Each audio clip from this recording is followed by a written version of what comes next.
En 2 Timothée chapitre 2 verset 4 que Dieu veut que tous les hommes soient sauvés et parviennent à la connaissance de la vérité. Et en écoutant les témoignages que j'ai écoutés ce soir, je crois que personne ici ne peut dire « moi je ne peux pas devenir chrétien ». Comment dire ça? Quand on a écouté les témoignages qu'on a écoutés ce soir, Malika, les garçons, Jimmy, les frères qui ont témoigné, et puis non seulement ils sont chrétiens et sauvés, mais en plus ils servent le Seigneur. Quelle folie! On a parlé du choix de Dieu ce matin. Le choix de Dieu, le choix de Dieu, c'est de la folie. Dieu a choisi les choses folles du monde, les choses qui ne sont pas. Et je crois que personne ne peut dire ici ce soir, mais moi je ne peux pas devenir un chrétien. Excuse-moi, ce que tu as écouté te montre que ton raisonnement est faux. Et comme l'a dit Guana ce matin, Satan c'est un menteur. Mais Jésus te dit, je ne mettrai pas dehors celui qui vient à moi. Venez à moi vous tous qui êtes fatigués et chargés. Et moi, dit le Christ, c'est moi qui vais vous donner du repos. Alors s'il y a des amis parmi nous qui n'appartiennent pas à Jésus, vous n'avez aucune excuse. Vous pouvez devenir chrétien. Que Dieu soit béni et que Dieu soit glorifié ce soir. Donc voilà, j'avais préparé un message. Alors je ne sais plus, avec l'heure qu'il est, je suis un peu embêté. Mais on va essayer quand même. On verra ce que ça va donner. Que Dieu soit glorifié. Vous n'êtes pas trop fatigué? Vous avez le temps de vous reposer? Merci au Seigneur, que Dieu soit béni. Je pensais à un témoignage que j'ai écouté, qu'un frère m'a partagé. Là, c'était à la retraite spirituelle à Gien. J'étais à la tête de camping avec lui, un frère de la Belgique. Les garçons le connaissent certainement, un garçon de la Belgique. M'expliquait qu'il a, je ne sais pas, peut-être l'année dernière, c'est possible, ou l'année avant, je crois que c'était l'année dernière, enfin quelques mois en arrière, il était arrêté sur une place là-bas en Belgique, et puis ils sont arrivés, il fallait brancher le courant. Comme ça arrive souvent quand on change de place en mission, il faut brancher le courant, il donnait un coup de main dans le courant, et ce jour-là, quand il va pour brancher le courant, sa femme lui dit « Écoute, le Seigneur m'a parlé, il ne faut pas que tu ailles brancher le courant aujourd'hui. » Et puis lui, quand il a écouté ça, il a trouvé ça bizarre que sa femme lui dise « Le Seigneur m'a parlé, il ne va pas brancher le courant. » Bizarre. Et puis il a voulu se laisser avertir quand même. Bon, il a dit « C'est bon, ben j'y vais pas. » Puis il a resté, puis il tourne en rond, il voyait les autres parties, il s'est dit « Mais comment faire ?» Et puis il a tenu tranquille quelques minutes, et puis après il a quand même été. Voilà. Sa femme lui avait dit « N'y va pas, le Seigneur m'a dit qu'il ne fallait pas que tu ailles. » Il a été pour brancher le courant, il est rentré dans un transformateur, il a mis les mains dans je ne sais pas quoi. Ce que je sais, c'est qu'il a explosé dans le transformateur. Il a explosé. Je l'ai vu là, cette année, en début d'année, il a tous les doigts explosés, il s'est fait opérer les doigts, le courant est parti partout dans lui. Et il est vivant, c'est un grand miracle, il devrait être mort. Mais il a pris, je ne sais pas, des milliers de volts, je ne sais pas, 10 000, 20 000 volts. Et il a failli mourir. Pourtant, Dieu lui avait parlé. Par sa compagne. Il dit souvent, Guana, que c'est poussé par le Saint-Esprit que des hommes ont parlé de la part de Dieu, mais je crois que des femmes aussi, je ne parle pas du ministère, mais quand une sœur prophétise, elle parle poussée par l'Esprit de Dieu, et une sœur peut être animée d'un mot de Dieu. Et sa femme, animée d'un mot de Dieu, d'un saint avertissement, a parlé à son mari, elle lui a dit, il ne faut pas que tu y ailles aujourd'hui. Et il n'a pas écouté. Et les conséquences ont été qu'aujourd'hui, il souffre énormément, il devrait être mort, un miraculé, mais néanmoins avec beaucoup de séquelles énormes. Je crois que si, intelligemment, on écoute les conseils de Dieu, les avertissements de Dieu, eh bien ça évite beaucoup de misère. Il est écrit dans cette lettre qui est l'Épître aux Hébreux, on va lire ensemble un petit passage dans l'Écriture au chapitre 11. L'Épître aux Hébreux, c'est une lettre, la lettre qui est écrite à des Juifs, des Hébreux. Au chapitre 11, c'est le chapitre de la foi. Il est écrit au verset 7. C'est par la foi que Noé, divinement averti des choses que l'on ne voyait pas encore, divinement averti, ça veut dire averti par Dieu, des choses que l'on ne voyait pas encore, c'est-à-dire c'était l'avenir pour lui, c'était le futur. Il fut saisi d'une crainte respectueuse, c'est-à-dire il a pris ça au sérieux, ça lui a fait peur, ça l'a touché, ça l'a saisi ce qu'il a écouté. Noé, divinement averti des choses que l'on ne voyait pas encore, est saisi d'une crainte respectueuse. Va passer à l'action, va construire une arche. Ce matin, Guana nous a parlé de cette arche avec du bois de gopher. Va construire une arche, un bateau, pour sauver sa famille. C'est par elle qu'il condamna le monde et devint héritier de la justice qui s'obtient par la foi. Nous avons un homme à qui Dieu parle, que Dieu avertit.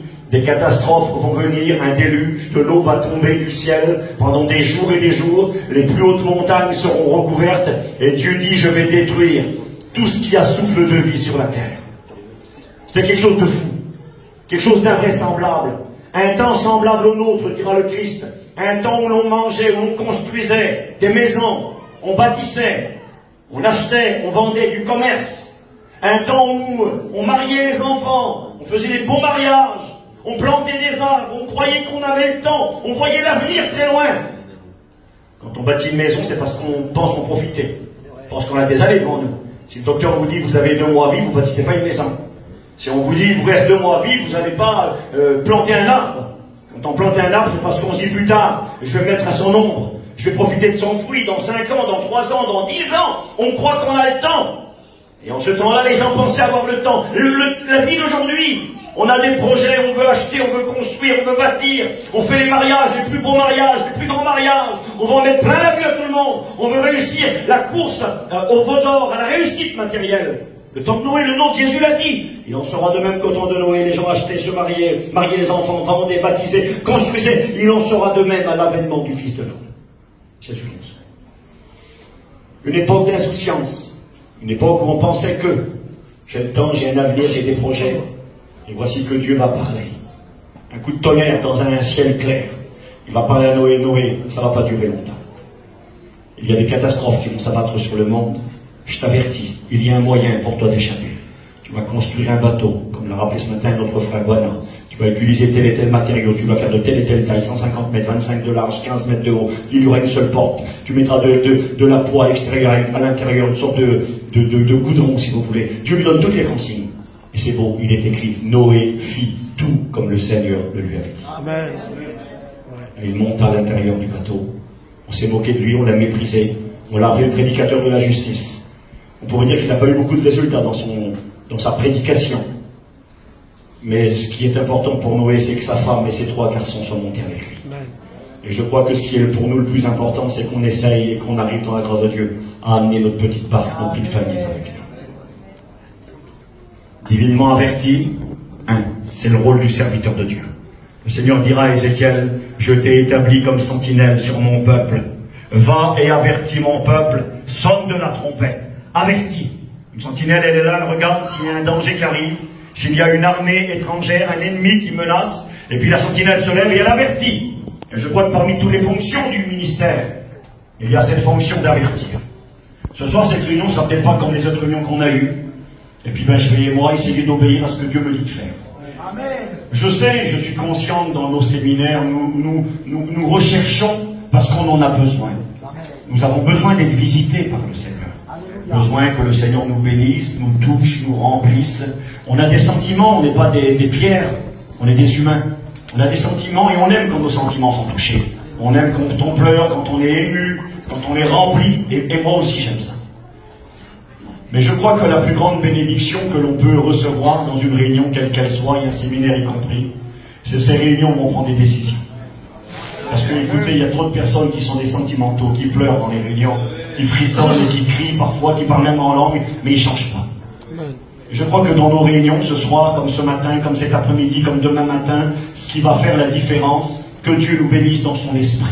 Que nous soyons remplis du Saint-Esprit, que l'on parle en langue, que l'on pleure, que l'on soit, je ne sais pas moi, qu'on soit en extase devant Dieu, j'y crois, dans l'adoration, que Dieu le fasse. Mais je crois que par-dessus tout cela, ça doit être suivi d'action et de décision. Alléluia. Parce que s'il n'y a pas d'action et pas de décision, ben nos réunions n'auront servi à rien. Mais je crois à la décision. Alléluia. Donc ce soir, j'aimerais vous avertir et j'aimerais essayer peut-être de prévenir, d'ouvrir les yeux de quelques-uns. Vous parlez un peu de l'actualité. C'est un message que je partage parfois concernant l'actualité. Quelqu'un disait récemment, il ne parle plus de l'actualité. Peut-être qu'il a été interdit. Non, j'ai été interdit par personne. On a la liberté de prêcher ce que l'on veut, selon ce que Dieu nous dit de partager, en accord avec l'Écriture. On ne prêche pas n'importe quoi, on prêche la Bible.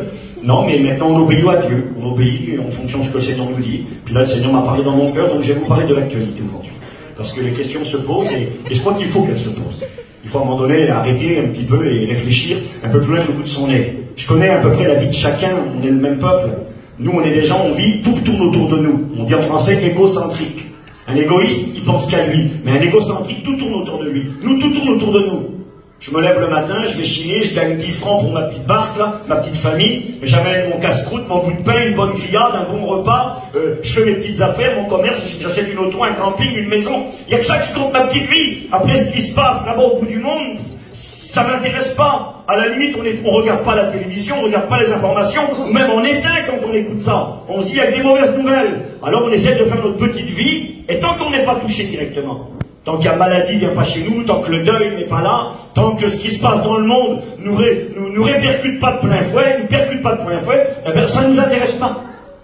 Eh bien, moi, je vais essayer ce soir de faire un coup de frein à main avec vous. On va pas changer, on va rester qui on est. On va avoir notre vie à nous quand on partira du séminaire, par la grâce de Dieu, si on part du séminaire. J'aimerais mettre un petit coup de frein avec vous, parler de l'actualité aujourd'hui, de ce qui se passe dans le monde, avec un regard concernant l'Écriture. Qu'est-ce que me dit la Bible? Et donc, j'aimerais vous parler, c'est un grand sujet, je ne vous le cache pas. Il faudrait beaucoup de temps pour le méditer en profondeur, on n'aura pas le temps, on va survoler. Mais j'aimerais vous parler, et c'est un grand sujet, le mot est là, dans Apocalypse chapitre 12 et chapitre 16, verset 12 jusqu'au verset 16. J'aimerais vous parler d'Armageddon. Et si on pouvait donner un titre à ce message, on l'appellerait En route vers Armageddon. Le monde est en route aujourd'hui. Le monde a pris une direction. Et selon les Écritures, nous savons quelle direction prend le monde. Parce que la Bible nous a tout annoncé d'avance. Jésus a dit, je vous ai tout annoncé d'avance. Alors on n'est pas plus intelligent, on n'est pas plus compétent que personne, mais Dieu nous a éclairés. Dieu nous a instruits. Dieu nous a rendus intelligents. Un jour, j'ai lu un livre d'un grand politicien français, là, et dessus, le titre du livre, c'était « Ce que je ne savais pas, et vous non plus ». Genre, personne ne sait, et là, il a eu une révélation, et il dit « Je voudrais avertir la France et le monde entier, une révélation pour monsieur ». J'ai lu le livre, et puis moi j'ai marqué sur le livre, sur la feuille, j'ai écrit juste en dessous le titre « Ce que je ne savais pas, et vous non plus ». Moi j'ai marqué « Moi je savais déjà ». Pas parce que je suis plus que personne, parce que je suis un chrétien, parce que j'aime la Bible, et parce que la parole de Dieu est une lampe à nos pieds, une lumière sur notre sentier. Nous sommes des gens éclairés. Que Dieu soit béni. Alors je vais lire la Bible pour vous. Apocalypse 16, verset 12 au verset 16. Le 6e ange versa sa coupe sur le grand fleuve, l'Euphrate. Alors je le dis de suite. Parce que je crois comprendre certains raisonnements, certains cœurs qui disent, ça y est, il va nous parler de l'Apocalypse, du retour du Seigneur, on va rien comprendre.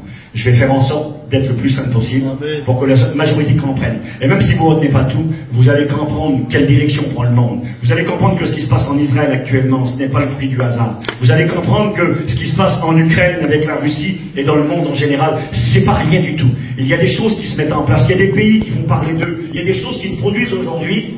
Ce qui est pour nous intéressant, c'est que quand je lis ma Bible, ces choses sont annoncées dans l'Écriture. Alors on lit l'Écriture aussi. Le 6e ange versa sa coupe, c'est une coupe de colère, de jugement, de malédiction, sur le grand fleuve, l'Euphrate. Le fleuve l'Euphrate est un cours d'eau, un grand cours d'eau, qui mesure quasiment plus de 2000 km. Et son eau tarit, c'est-à-dire l'eau va disparaître, le fleuve va s'assécher, va disparaître, afin que le chemin des rois venant de l'Orient soient préparés.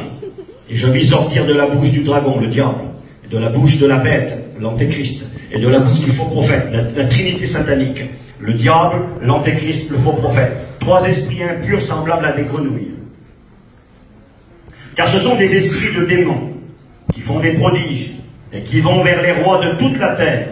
Il faut réaliser que ce qui se passe sur la terre des hommes est impacté par ce qui se passe dans le monde spirituel. Il y a des actions.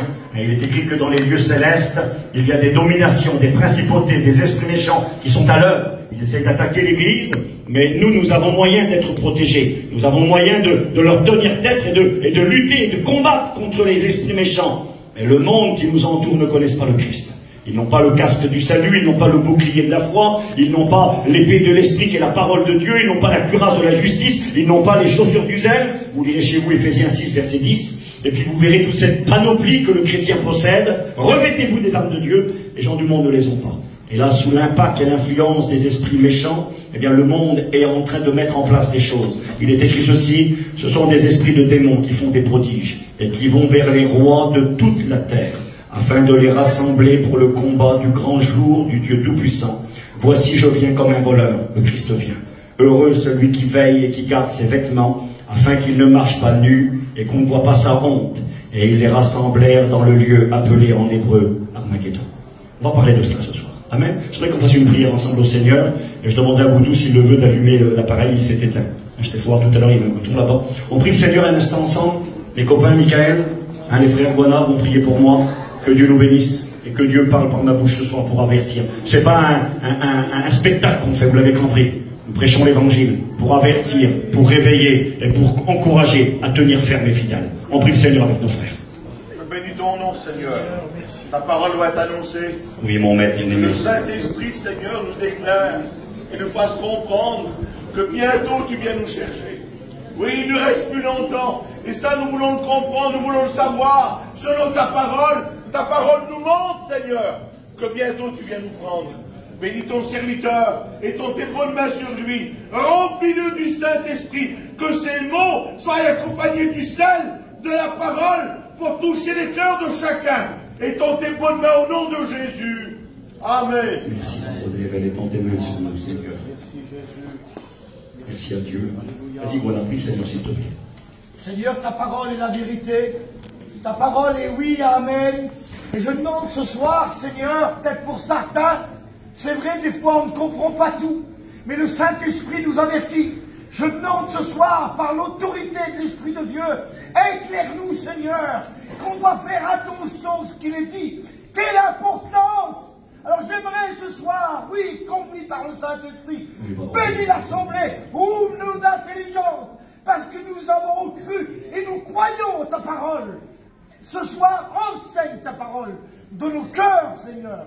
Que ton nom soit béni, Jésus. Amen. Merci, Seigneur. Merci à Dieu. Merci. Voilà, que Dieu soit béni et glorifié. Donc ça, j'ai jamais fait ce que je vais faire ce soir. Je vais prêcher parce que j'ai vu, quand j'étais là ce matin, qu'il y avait un diaporama. J'ai demandé si c'est le moyen de s'en servir. Ils m'ont dit oui. Donc on n'a jamais fait. Et je vais essayer de vous montrer des choses parce que si vous voulez, en écoutant, on comprend. Et parfois, on a du mal à s'imaginer. Et parfois, en voyant, c'est plus facile à assimiler bien les choses. Donc je vais essayer de vous montrer les choses dans la parole de Dieu. Et aussi à travers cet écran, là, vous montrer de manière visuelle. Alors je pense qu'il y a des personnes au bout là, ça m'embête un petit peu, qui verront peut-être pas grand-chose. Et c'est dommage. Je regarde si ça marche.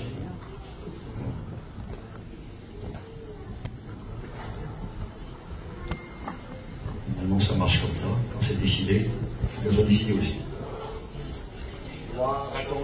Voilà. Ceux qui connaissent la Bible, quand vous lisez dans l'Apocalypse au chapitre 16, verset 12, il est question d'un 6e ange qui va verser une coupe de colère. En réalité, dans l'Apocalypse, nous est annoncé, je vais faire simple, qu'après que l'Église va partir au ciel. L'Église va bientôt partir. Vous savez, il est écrit, nous connaissons, la majorité d'entre nous, ces prophéties. Jésus a dit dans Matthieu, dans l'Évangile de Jean, chapitre 14, « Je m'en vais vous préparer une place. Et lorsque je m'en serai allé, que je vous aurai préparé une place, alors je reviendrai et je vous prendrai avec moi, afin que là où je suis, vous y soyez aussi. » Jésus a promis un jour qu'il reviendrait prendre les chrétiens, et Jésus n'est pas un menteur, il est la vérité. Alors il va revenir.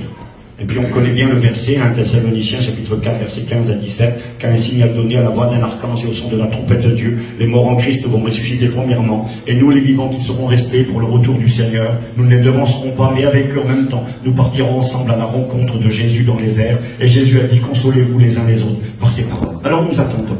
Nous les chrétiens, nous savons qu'à la fin des temps, le Christ reviendra enlever son Église. Le jour et l'heure, personne ne le connaît. Et nous n'avons pas cette prétention et nous n'essayons même pas de découvrir parce que ça appartient à Dieu le Père. Mais néanmoins, Paul dira dans 1 Thessaloniciens chapitre 5 que nous ne sommes pas des ténèbres. Pour que ce jour nous surprenne comme un voleur, nous sommes des enfants de la lumière. Et j'aimerais vous dire ce soir que nous sommes éclairés par la parole de Dieu. Et éclairés par la Bible, nous savons quel temps nous sommes. Et donc dans l'Apocalypse, nous est présenté en particulier les événements qui vont arriver après l'enlèvement de l'Église. La Bible nous présente une série de 19 fléaux, 19 misères, calamités qui vont s'abattre sur le monde. Et quand vous lisez cette fameuse bataille d'Armageddon, eh bien c'est le 18e fléau. 19 fléaux s'abattront sur le monde. La Bible nous parle de guerre mondiale, nous parle de guerre nucléaire, nous parle d'épidémie, nous parle de famine, nous parle d'un gouvernement mondial qui bientôt va diriger le monde avec un homme qui sera à sa tête. Et ça, on en écoute parler régulièrement, c'est pas mon message de ce soir, mais parmi les 19 fléaux, quasiment le dernier, le 18e, c'est ce qui va précéder le retour du Christ sur la terre. Vous savez, Jésus va venir enlever les chrétiens dans le ciel, dans les airs. Les chrétiens partent à sa rencontre dans les airs. On appelle ça l'enlèvement de l'Église. Mais ensuite, Jésus posera les pieds sur la montagne des Oliviers en face de Jérusalem, en Israël, accompagné de tous les chrétiens, et il viendra régner sur cette terre. C'est écrit dans l'Apocalypse au chapitre 19, c'est écrit dans Colossiens au chapitre 3, notre vie est cachée en Christ, et quand Christ, notre vie paraîtra, alors nous paraîtrons aussi avec lui dans la gloire. C'est écrit dans Zacharie chapitre 14, que quand Jésus reviendra, il posera ses pieds sur la montagne des Oliviers qui est en face de Jérusalem, et que tous ses saints seront avec lui. C'est écrit dans les Actes des Apôtres, au chapitre 1er, quand Jésus est monté au ciel. Il était devant les disciples, il les envoyait prêcher l'évangile dans le monde entier. Et là, il est écrit que Jésus a disparu. Il est monté au ciel, une nuée l'a dérobé, une sorte de nuage, c'était la gloire de Dieu, la Shekinah. Le Christ est rentré dans la gloire de Dieu. Des anges sont apparus. Et on dit aux disciples qui étaient là, aux apôtres, ils ont dit, ce Jésus qui est parti reviendra de la même manière. Amen. Donc Jésus va revenir. Est-ce que vous y croyez? Amen. Nous y croyons. Nous avons 319 versets dans le Nouveau Testament qui nous parlent de cette réalité et 1510 dans l'Ancien. Ça fait plus de 1800 et quelques versets qui nous parlent du retour de Jésus. Donc c'est une certitude, il va revenir. Et quand il va revenir, il va prendre les chrétiens, les placer en sécurité. Nous en sommes convaincus. Nous ne sommes pas destinés à la colère, mais à l'acquisition du salut qui est en Jésus-Christ. Il va nous délivrer de la colère qui vient. Il y a un temps de colère. Dieu va se mettre en colère contre toutes les vilaines choses qui se passent dans le monde. Contre l'immoralité qui bat son plein, contre les choses que j'ai été en ville hier soir, ou avant-hier soir, je ne me rappelle plus. Avec ma compagne, mon petit beau-frère, on a mangé une glace, que c'était vilain. Ici en ville, c'est pas joli. Je voyais le monde, je voyais les ténèbres, je voyais l'immoralité, l'impudicité, la drogue, je voyais toutes ces choses vilaines qui étaient là. Et tout ce monde en état de révolte contre Dieu, en guerre contre Dieu, ne gagnera pas. C'est pas le monde qui va gagner, c'est Christ qui va gagner. Mais le monde est en guerre. Le monde haït Dieu, méprise Dieu. Et nous sommes dans ce monde-là. Et Armageddon, c'est la fin. C'est la fin de ces 19 fléaux qui vont s'abattre sur le monde. Alors certains pourraient me dire, Steve, pourquoi tu veux nous parler de ça ce soir? Tu es en train de dire que c'est pas pour les chrétiens? Quelque part, tu es en train de dire que quand ces choses arriveront, les chrétiens ne sont plus là. Pourquoi parler de ça? Premièrement, pour avertir ceux qui ne sont pas prêts. Pour qu'ils montent dans le bateau avec nous. Pour leur dire, écoutez, voilà ce qui arrive. Noé, divinement averti des choses que l'on ne voyait pas, fut saisi d'une crainte. Il a pris ça au sérieux. Il s'est dit, je veux être prêt, je veux pas remonter. Et ce bateau fait de bois représente la croix de Golgotha. Et ce soir, il faut vous confier dans l'œuvre que Christ a accomplie sur la croix de Golgotha. C'est pas simplement Noé a construit un bateau pour son temps, mais Dieu a permis qu'une croix soit dressée pour que son fils y soit crucifié. Et aujourd'hui, le moyen de salut pour nous n'est pas un bateau que nous sommes appelés à construire, mais c'est de mettre notre foi en celui qui est mort sur le bois de Golgotha, Jésus de Nazareth. Il est écrit, vous vous êtes convertis à Dieu, 2 Thessaloniciens 2, verset 10, en abandonnant les idoles pour servir le Dieu vivant et vrai. Jésus qui nous délivre de la colère à venir. Il nous délivre pour ceux qui se tournent vers lui. Je l'ai dit tout à l'heure, tout le monde peut devenir chrétien, tout le monde doit devenir chrétien. Vous savez, c'est beau ces séminaires. Parce que dans ces séminaires, il y a des chrétiens renouvelés, il y a des pasteurs qui sont fortifiés, encouragés. Mais il y a aussi des amis inconvertis qui prennent position et deviennent nos frères. Amen. Et c'est le but aussi de nos réunions. Et je remercie le Seigneur ce soir parce qu'il y a cette possibilité. Tout le monde peut devenir chrétien, tout le monde doit devenir chrétien. C'est écrit dans Acte 4, verset 12, qu'il n'y a aucun autre nom qui ait été donné aux hommes par lequel nous devions être sauvés. Tu dois être sauvé, tu peux être sauvé ce soir. Tu peux faire partie du voyage. Et moi je t'avertis, à travers la Bible, pour que tu réalises que ces choses arrivent à grande vitesse et qu'il est encore temps pour toi dans ce séminaire, le séminaire peut-être de la dernière chance, peut-être le dernier séminaire. On en a parlé tout à l'heure, Michael a dit peut-être depuis 7 ou 8 ans on fait ces séminaires ensemble, ça sera peut-être le dernier cette année. Parce que celui qui doit venir arrive. Et parce que le monde est en train de prendre une direction très dangereuse, nous allons le voir ensemble ce soir. En route vers Armageddon. J'ai marqué encore cette réflexion sur la dernière et surtout la dernière grande guerre qui va éclater à la fin des temps. En quoi cela peut-il pour nous être intéressant? J'ai marqué c'est pour nous intéressant parce que c'est des événements qui vont succéder, c'est-à-dire arriver après l'enlèvement. Et plus on verra ces choses arriver dans un avenir proche, plus on aura la certitude que notre départ nous approche. Parce qu'on partira avant cela. C'est une logique évidente. J'ai marqué ceci. C'est aussi un appel pour l'Église. Et là je parle à mes frères et mes sœurs qui sont là et aux pasteurs. À la persévérance. Vous savez que beaucoup viennent dans les séminaires, ils sont à bout. Et qu'ils viennent là, c'est le séminaire de la dernière chance, même pour certains chrétiens. Parce qu'ils sont fatigués, parce qu'ils sont accablés, parce que le combat fait rage, parce que la vie chrétienne est un combat redoutable. Paul va dire à Timothée, combat le bon combat. Il va dire, moi j'ai achevé la course, j'ai combattu le bon combat, j'ai gardé la foi. Désormais la couronne de justice me sera donnée, et non seulement à moi, mais à tous ceux qui auront aimé son avènement. Alors il faut combattre, il faut continuer. À celui qui vaincra, cette fois, je donnerai à manger de l'arbre de vie qui est dans le paradis. À celui qui vaincra, je ferai de lui une colonne dans le temple de mon Dieu. Il n'en sortira plus. À celui qui vaincra, je donnerai la couronne de vie. Il faut vaincre. Mais qui dit victoire, dit combat. Et des fois, on en prend des coups. Et ce message, J'ai marqué, c'est un appel pour l'Église à la persévérance, c'est-à-dire continuer à avancer malgré l'adversité. Apocalypse 3, verset 10. Parce que tu as gardé la parole de la persévérance en moi, dit le Seigneur. C'est ta part à toi, c'est notre part à nous, avec la grâce de Dieu et l'assistance du Saint-Esprit. Parce que tu as gardé la parole de la persévérance en moi, dit le Seigneur, alors moi, je te garderai en dehors de l'épreuve qui bientôt va s'abattre sur le monde entier pour éprouver les habitants de la terre. Alors le Seigneur nous fait une promesse, et nous avons notre part à faire, garder la parole. Appel à la persévérance, à la fermeté, au zèle, du zèle, un renouveau. N'attendons pas que ça arrive, n'attendons pas que ça se passe. Jouons un rôle. Travaillons tant qu'il fait jour. Que ce message soit une motivation à se relever les manches. Bien sûr pour les pasteurs, plus que jamais. Et pour les chrétiens et les chrétiennes, vous avez votre rôle à jouer. Dans le salut de ceux qui vous entourent. Il est écrit, ce verset, Pierre le dira, que sais-tu, femme, si tu ne gagneras pas ton mari sans parole, par ta manière de vivre chaste et respectueuse. Notre manière de vivre peut et va toucher ceux qui nous entourent. Elle va les influencer, les impacter. Et des fois, de tels messages peuvent aussi nous motiver à dire, il faut que je me réveille un petit peu, il faut que je me ressaisisse, il faut que j'arrête un petit peu de courir après du vent. Bien sûr qu'il faut vivre, on est des humains, des terriens. Il faut un toit sur ta tête, il faut un bout de pain sur ta table, il faut un vêtement sur ton dos, c'est vrai. J'ai écouté hier un petit morceau de message que quelqu'un a mis sur un groupe, et c'était le frère Jimmy, président, qui prêchait.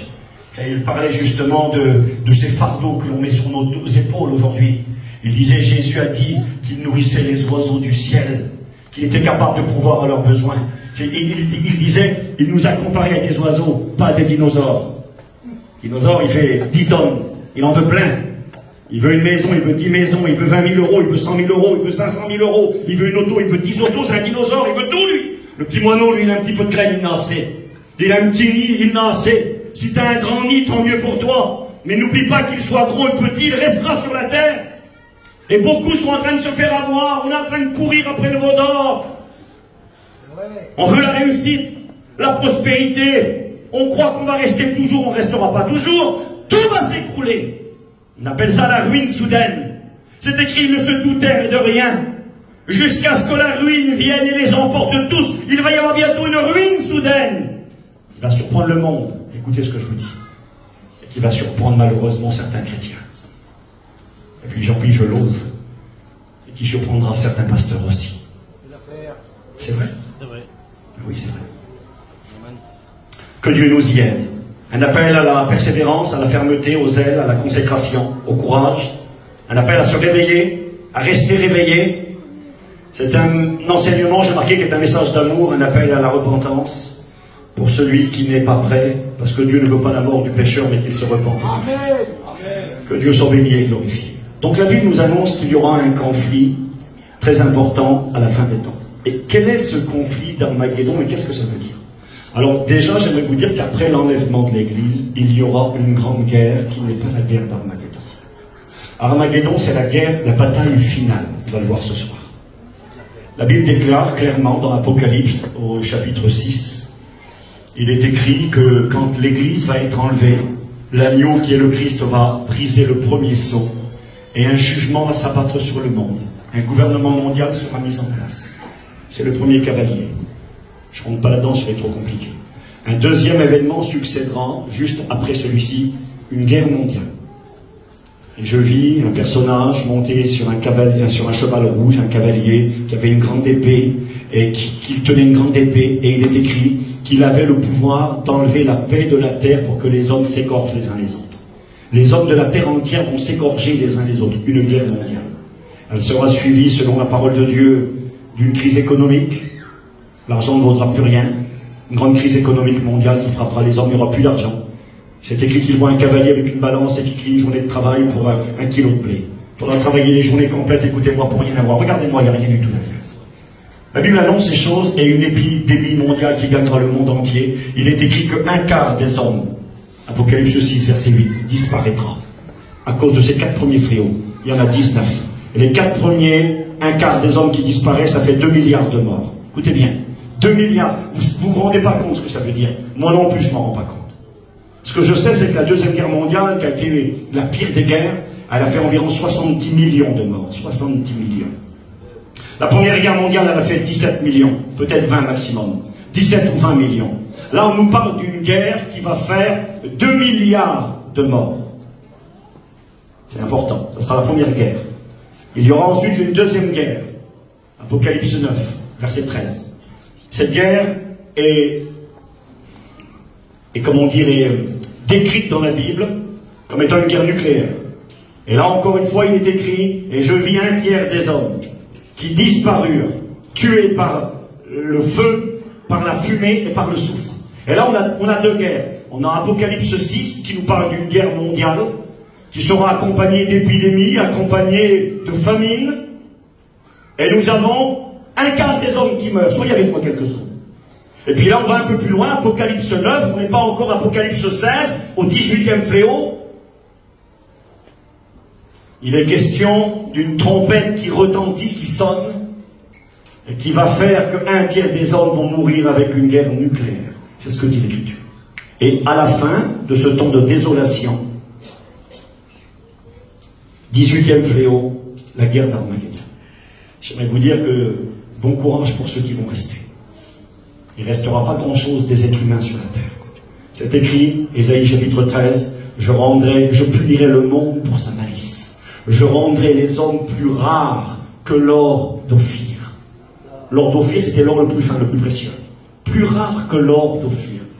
Des milliards d'humains vont disparaître dans un chaos abominable qui vient bientôt sur le monde. Mais qu'en est-il d'Armageddon? Alors écoutez, je vais pas trop parler, là j'ai une image derrière moi. Ici c'est une carte d'Israël. Il m'a donné un bout de bombe, mon frère. Voilà. Ici c'est une carte d'Israël, vous voyez, ça c'est Israël, ici. Et ici vous avez le lac de Galilée. Et ici vous avez la vallée, je vais vous la montrer après. Ça c'est la fameuse vallée qu'on appelle la vallée d'Armageddon. Mais en réalité cette vallée elle porte le nom d'une ville. Armageddon c'est une ville. Je vais vous la montrer. Voilà, alors est-ce que ça veut marcher? On va voir. Ici. Voilà, ça c'est la ville d'Armageddon. Armageddon c'est un mot hébreu constitué de deux parties. Har ça veut dire une montagne ou une colline. Et Megiddo ça veut dire là où on rassemble les troupes pour la guerre. Et cette ville, elle est construite au milieu de la vallée. Ce que vous voyez derrière c'est la vallée d'Armageddon. Je l'ai vu, moi j'y suis allé plusieurs fois, là-bas j'ai eu la grâce de visiter le pays d'Israël. Vous avez cette grande vallée qui en réalité est deux vallées. Elle s'appelle la vallée de Megiddo, ou Armageddon, ou la vallée de Jisraël. Ces deux vallées font 60 km de long, sur 25 km de large. Soyez avec moi. 60 km, 25. Ici, vous avez, là, derrière vous, la vallée. Et en plein milieu de la vallée, vous avez ici cette petite ville, qui est une ruine aujourd'hui, qui s'appelait Har Megiddo, qui veut dire la montagne du rassemblement des troupes. En réalité, ce n'est pas une montagne. On dirait ici une petite colline. En réalité, les archéologues, les scientifiques, ils appellent ça un tel. Un tel. Ça veut dire quoi un tel? Un tel, c'est une montagne artificielle, c'est pas une vraie montagne.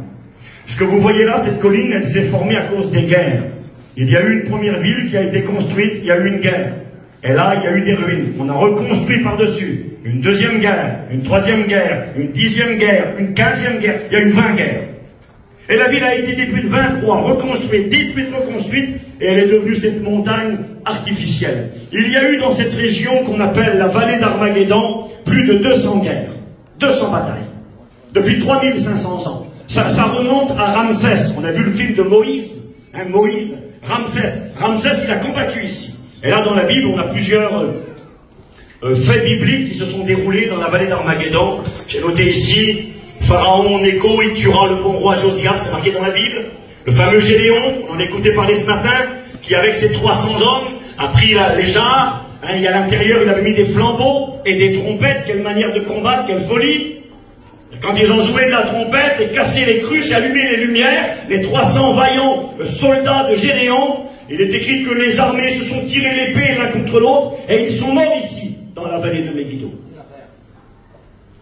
C'est des faits bibliques. Jaël, cette femme qui, avec Déborah, a combattu avec un homme qui s'appelait Barak, c'est marqué dans la Bible, contre les Madianites. Elle y mettra à mort Sisera, le roi Saül y tombera. Et puis en dehors de la Bible, Napoléon a combattu là, les croisés. Et la dernière guerre qu'il y a eu dans cet endroit, c'était en 1917, la fin de la Première Guerre mondiale. Les Turcs ottomans ont perdu ici l'Empire ottoman contre les Alliés, contre les Anglais, contre les Français. Ils ont perdu ici.